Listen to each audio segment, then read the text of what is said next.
We are live. Let's get ready to podcast. Fire it up.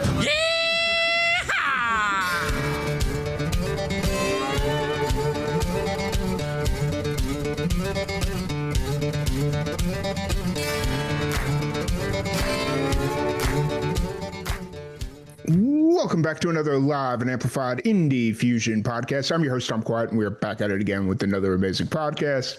Today, we have a very special guest joining us. We have Susie McCollum. How's it going? Thank you so much for having me. I'm excited to have you here. It's going pretty well, thank you. That's good. That's really good. Is Chicago getting cold yet? I'd imagine it probably is pretty bad. It's getting there, but we're still in the fall. The leaves are changing finally. So I think it's going to be a pretty quick fall into winter, though, as it tends to be. Oh, yeah, for sure. For sure. My dad was just up that way. My sister still lives in Northwest Indiana. So my dad goes up to visit her all the time. And yeah, so. Totally. I don't regret leaving. I'll put it that way. I do not regret it one bit. And I can't blame you for that. I really can't. So you're originally from New York, correct? I am, yeah. How long have you? What's that? From the city. Okay, sweet. And how long have you been in Chicago now? Oh, almost. I have 4 years going on 5, I think. Yeah. Sweet. I love it. And I guess you haven't, you've had enough time to kind of formally pick your Chicago pizza place? You know, I have, but I am still pretty loyal to a New York slice of pizza. Okay. I hate to say it, but it's true. Fair enough. I often tell people from the East Coast, my big compromise is I will not give up on my Chicago pizza. Like, nobody makes it better. Yeah. But I love a good New York hot dog. Okay. Yeah, that's my big compromise, because I don't like the poppy seed. Like, I don't like a Chicago hot dog. I just can't get behind it. There's just too much going on. Yeah, it's just like, I'm good. Give me a good New York hot dog and I'm there. So I respect that. Yeah. So what prompted obviously, like, I'm sure it probably had something to do with music, but what prompted the move to Chicago? Yeah. So the reason why I hesitated on how long I've been in Chicago is because I went to college at Northwestern, which is, not Chicago, near Chicago. And so because I went to school there, I graduated in 2021. Okay. So it was right after, actually can't even really say that because it's still happening now, but it was during COVID. And I had gone back to visit my family in New York during that time. And I think, by the time I was looking at graduating, I had friends who weren't otherwise planning to move into Chicago who were moving. And I thought that it might be, I'm a big proponent of live a bunch of places if you have the opportunity to do so, to figure out, learn a lot about people, learn a lot about yourself, learn a lot about different communities. And if I moved back to New York at the time, I saw myself not necessarily leaving. And so I moved into the city, and then I really loved it. Yeah. And I just moved deeper into the city, and I've been here since. Nice. I love it. Traveling about, but yeah.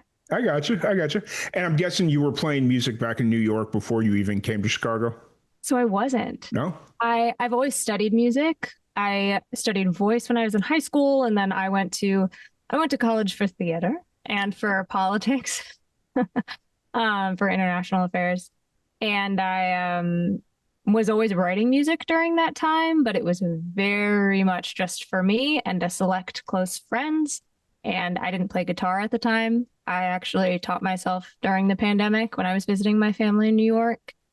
And something about, really having to take Zoom acting class in the corner of an attic doesn't really do it. And I started writing a lot more and experimenting with different instruments, guitar included.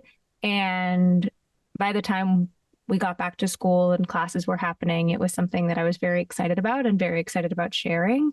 And so I really only started playing out to people the summer of 2021. Oh, wow. A friend of a friend had an opener drop out and took a chance on me, which I'm incredibly grateful for. And it's been sort of a upward journey ever since. Nice. I love it. Yeah. So it was that kind of moment that kind of launched your music career. Is that kind of a fair way to put it? Yeah, I very much so. Before I officially left school, my senior thesis, like capstone project, was playing 10, I think it was 10 original songs for a Cool. group of people. And I did that for 2 nights. And I had professors who were very generous with their time and their spaces to make that possible for me. But it was my first time playing music for my parents, for people outside of my close friends. Hmm. And I kind of had a moment of, oh, this is the way this is how I'm going to sort of work performing into my life and Yeah. writing my life. Um, yeah, so that's how I got here. Nice. Awesome. Now, when you were studying theater, Mhm. did you find that gave you a leg up once you kind of took that step into performing music live, or what is it so completely different that it really didn't matter one way or the other?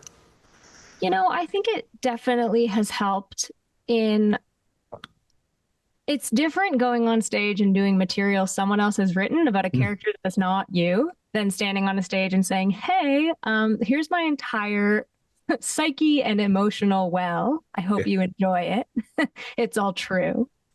But I think that the way it's been most helpful is like getting out there and meeting other folks in for example, the Chicago music community for Mhm. one, and engaging in a podcast like this and figuring out the business side and asking questions. And, you know, there's an openness that I feel like going to school for theater has really encouraged in finding your people, finding new collaborators, and just inherently being curious that I really value and is helpful to lean on and have while also singing my heart out to strangers and or friends and family is sometimes harder. Yeah. Uh, but I think it definitely equipped me for taking that step. I think that it is a very different experience on being on stage Yeah, uh, for sure. than that. For sure. You made an interesting comment there about it potentially being a little bit harder to perform in front of friends and family. Yeah. And it's like that just hit so close to home because it was like, I totally get that because, like, yes, they're going to relate to some of the stuff you say, but some of that stuff is so personal that maybe you don't want them to necessarily know Yeah. about. And it's like, Yeah. oh, Where I it's like, get it. here's this thing that I pretended I was over, and I really did a good job of navigating and also just kidding. Here's a song about how I actually never once got over that thing. Yeah. That's so interesting. So, how is the Chicago music scene? Oh, it's amazing. Yeah, I mean, am I allowed to swear on this? go for it. It's one of the fucking greatest musicians I really have had the great fortune to meet.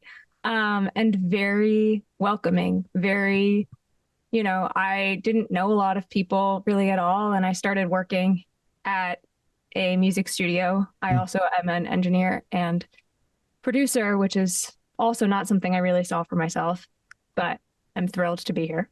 Nice. So I met a lot of people, and very soon it was, oh my gosh, you like this thing? I know about 12 people that would be helpful, if not, collaborators, then just advice Hmm. offerers for X, Y, and Z. And so people who, again, care about music in all forms and all genres and are down to show up and are down to make Yep.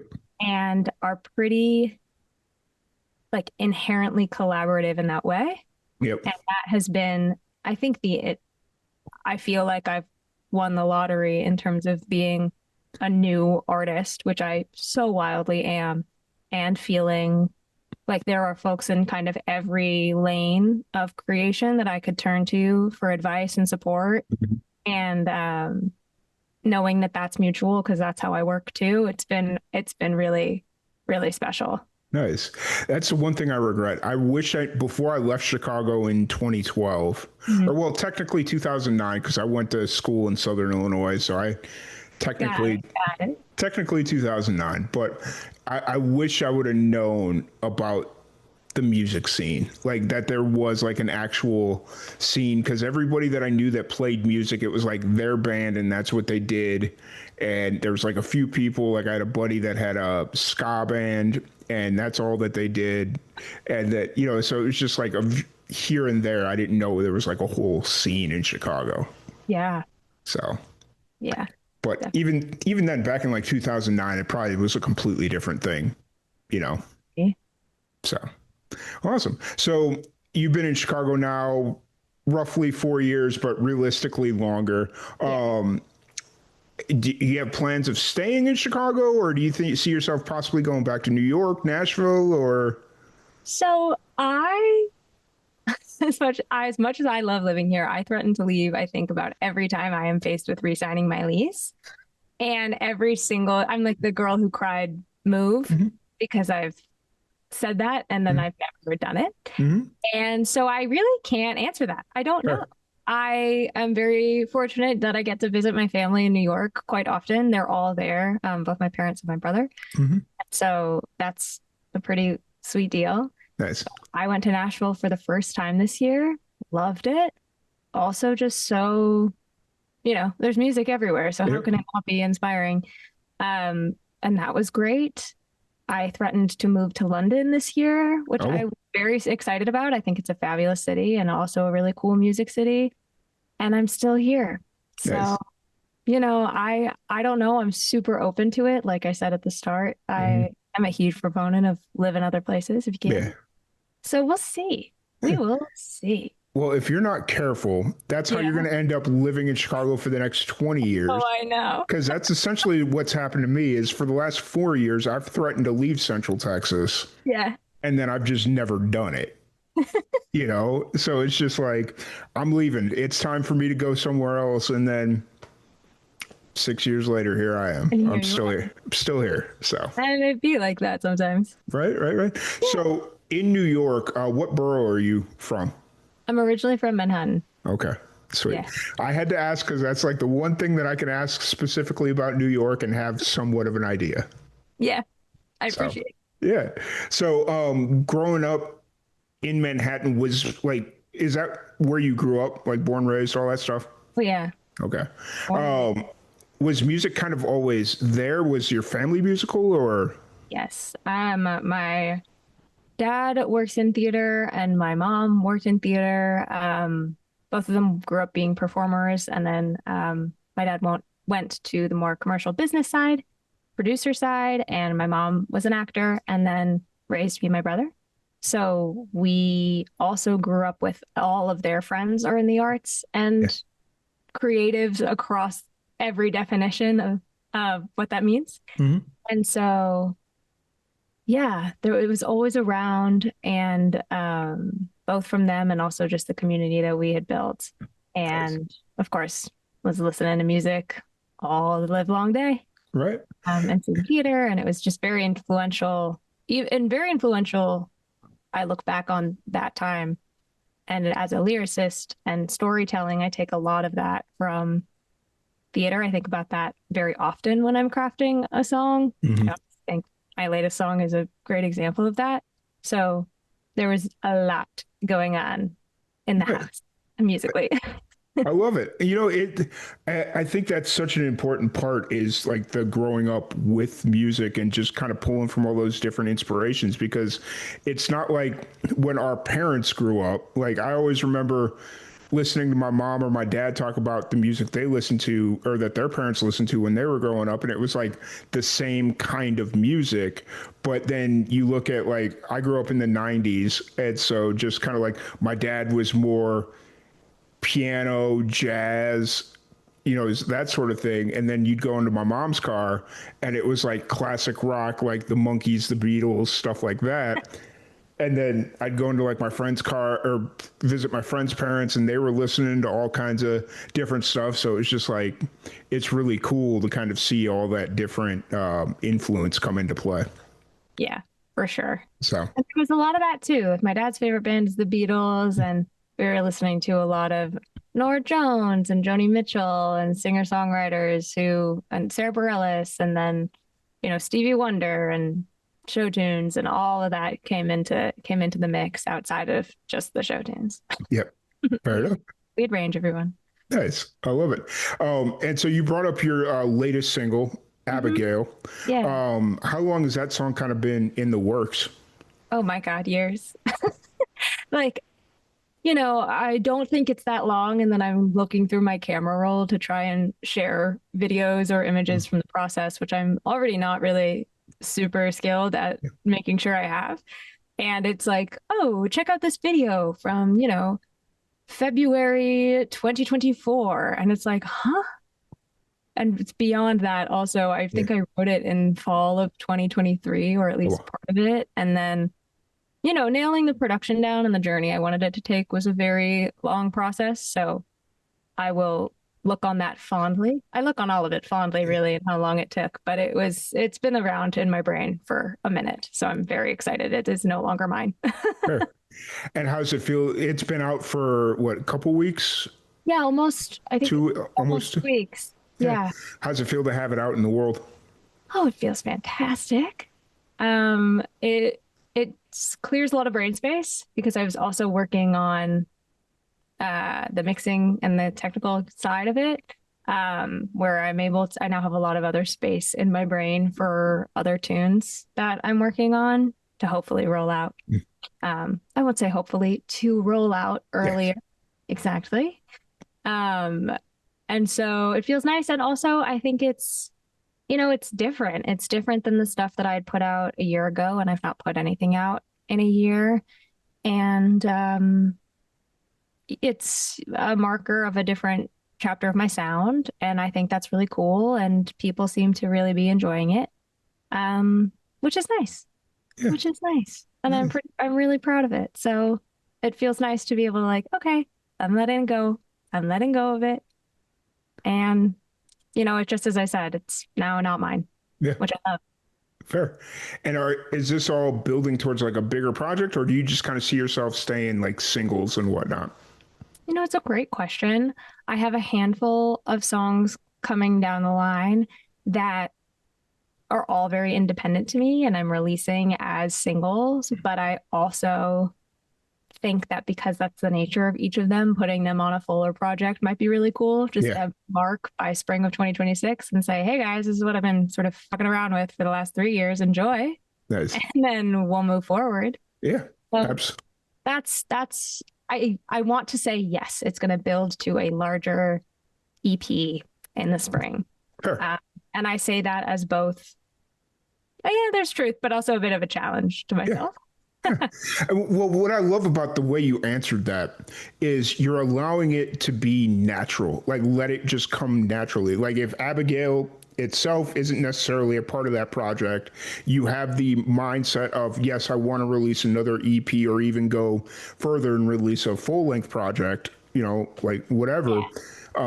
You have that in your mindset and you'll just kind of let it naturally be whatever it's going to be. Yeah.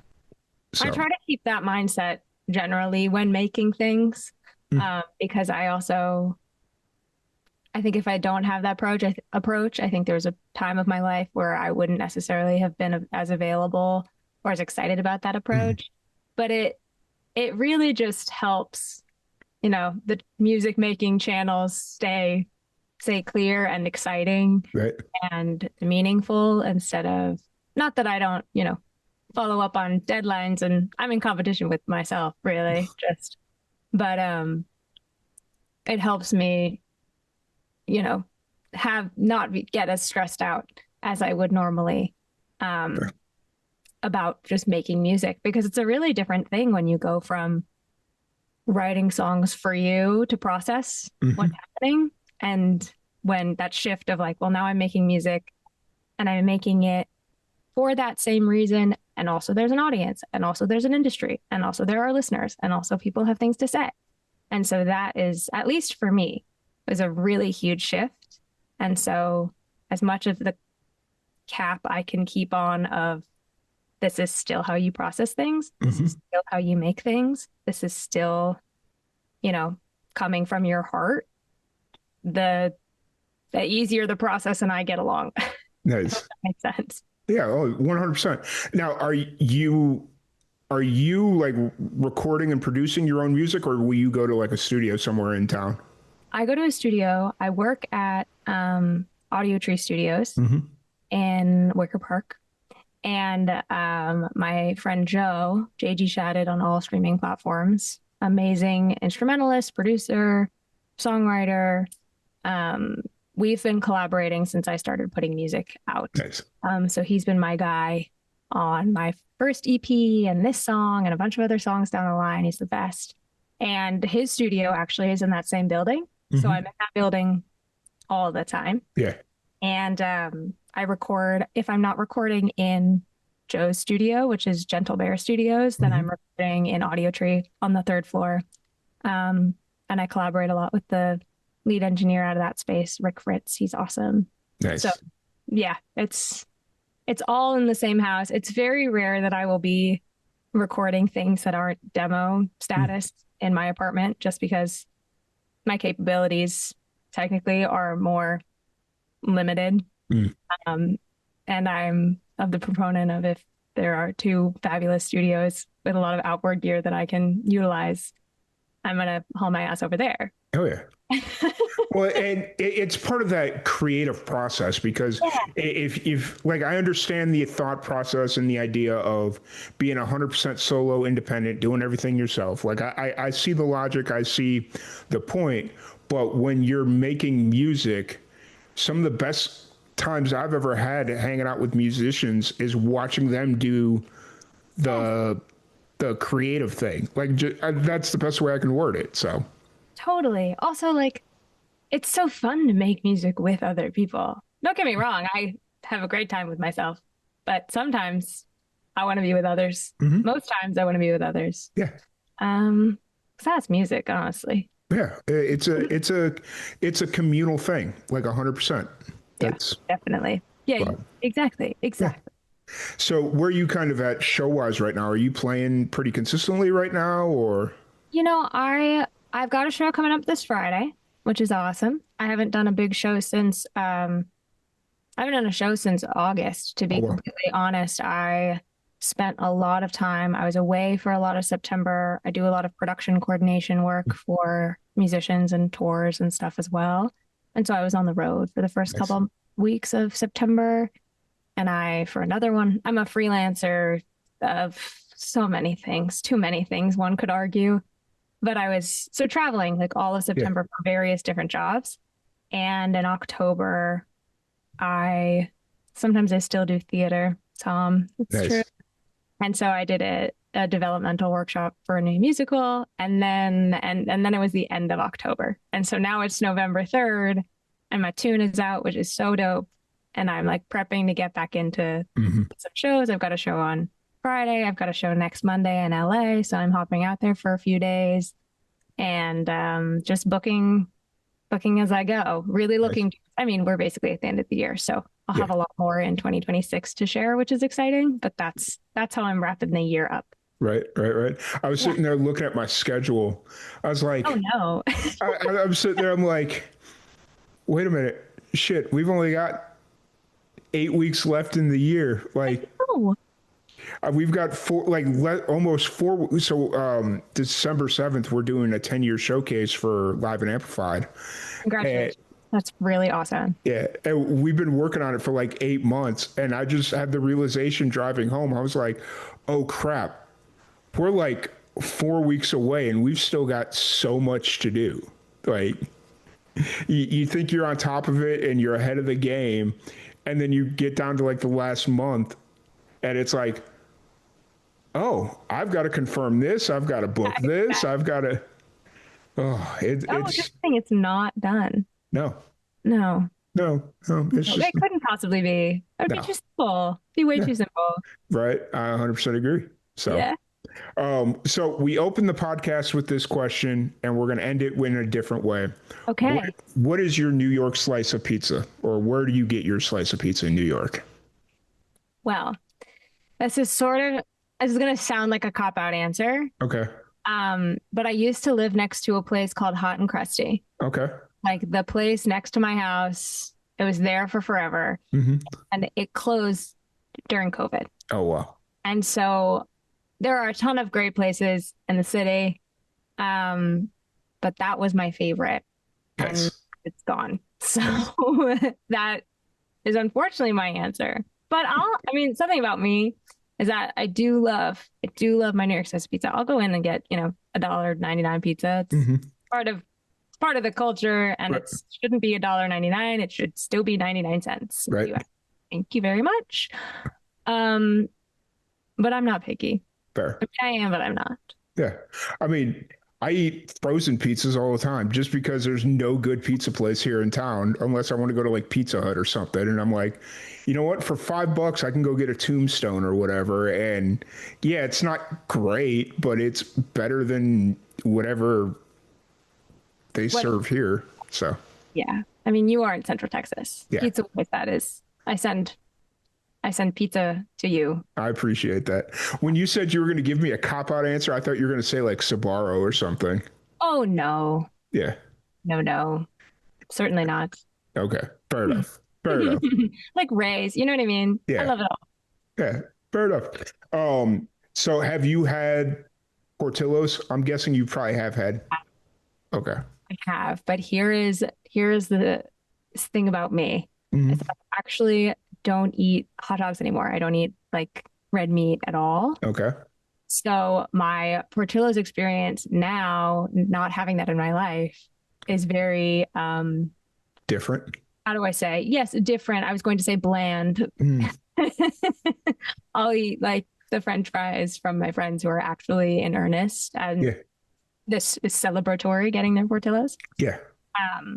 So yeah, it takes me a little bit out of the hot dog conversation. Fair. But Very fair. gosh, and I've not always been that way. And when I was not this way, I loved a freaking hot dog. Right. Yeah. For me, Portillo's, I go and get the Italian beef. Yes, there's a million other Yes, totally. better places to go, but Portillo's, it's consistent. You know what you're going to get. And yeah, so Awesome. can't go wrong. I respect it. Yeah.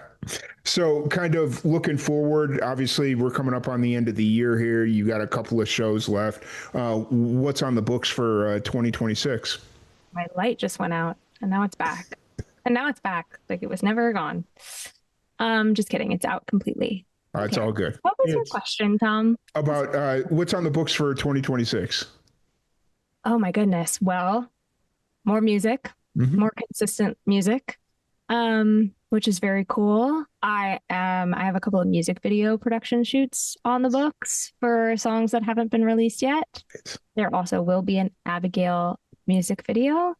The cover art was designed by my friend Dale, who's an animator, really brilliant graphic designer. And they are animating a music video. Nice. The song to bring her to life, which I'm very excited about. So a lot of that, a lot of shows. Hopefully most of the shows outside of Chicago, Yeah. I'm really excited to announce because I've been so fortunate to play all over the city, and I've been so fortunate to play a handful of places in New York and in LA, and I'm looking to get back to Milwaukee. I'm looking to play a show in Nashville. I'm looking to find my way to Texas. Let me tell you. I was going to say, we got to get you to Texas. My grandma lives there actually, so nice. it's the hardest thing in the world. Yeah. It's one of those things where as much as I love Chicago, living in Chicago, I'm speaking for Texas a lot of times because there's so much good music here. And from Dallas all the way down to San Antonio, you could book a week-long tour and be in Texas still. Yeah. Yeah. Yeah.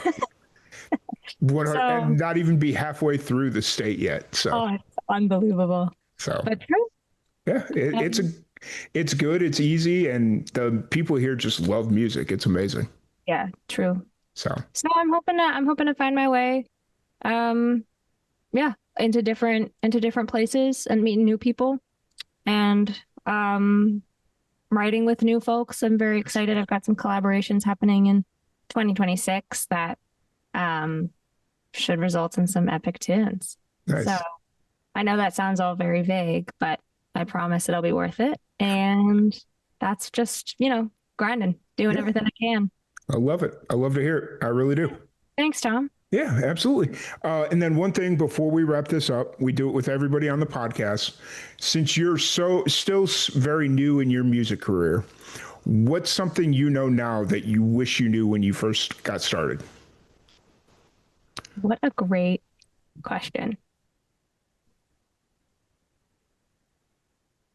I wish I knew how much, it sounds very, very naive, but how much people want to feel and want to feel heard. That is not necessarily the thing that I wasn't without, but I think I went through a period of time where music was saving me and writing music was really helping me process a lot. And the recognition that that would also help other people was not part of my equation. And I wish that I had known that sharing and building a community was available earlier. And that you don't have to be self-conscious. It's really easy to be, but it actually helps you be less self-conscious and less precious the more that you put yourself out there and the more that you share. And I'm still learning that. But honestly, the Chicago community has taught me a lot about just like, you make it, you put it out, you share it, you move on to the next, you keep moving. Like the music you make and put out is supposed to reflect your growth as a person. And there's so much value to that. And so, yeah. And like, you're going to figure it out and it's going to be great. People want to help you. Yeah. And people want to hear what you have to say. Absolutely. I don't know. It's one of those things where like you touched on it about, I feel like a lot of musicians, when they get started, they get into their own head a lot. Yes. About like, oh, is this good enough? Are people going to like this? Or, all these different things, because at the end of the day, it's the music business. Everybody wants to try and make a living doing it. I 100% get that. But at its core, music is not a business. Music is about sharing stories and creating moments. And I think as we kind of move into an AI music industry, a commoditized music industry, those authentic moments that real musicians and real songwriters are able to create, that's going to be what starts winning. Yeah, I mean, I hope so. Yeah. We gotta believe that. Oh yeah. That's a whole other podcast, but right. Definitely. Right. I had talked to my buddy the other day. I was like, hey man, we need to sit down and do like a 3-hour just like a debrief on that one, because like we can literally go that long on AI and all that stuff. Oh my gosh, me too. Yeah. It's crazy. But I really appreciate your time. Thank you so much for joining us. Thank you so much for having me. Yeah, absolutely. And then for people to check out Abigail, shows, social media, all that fun stuff, where's the best place to find you? I've got my website, susiemccallum.com. And then all streaming services, Bandcamp, anything that directly supports helps the most. But on all streaming services, I've got a newsletter. It's all linked in my link tree, which is in my Instagram bio. It all feeds into itself. But I'm not hard to find, so don't be a stranger is what I would say. Nice. I dig it. I really love it. Really appreciate your time. Thank you everybody for tuning in, and we will catch y'all later. Perfect. Thank you so much, Tom.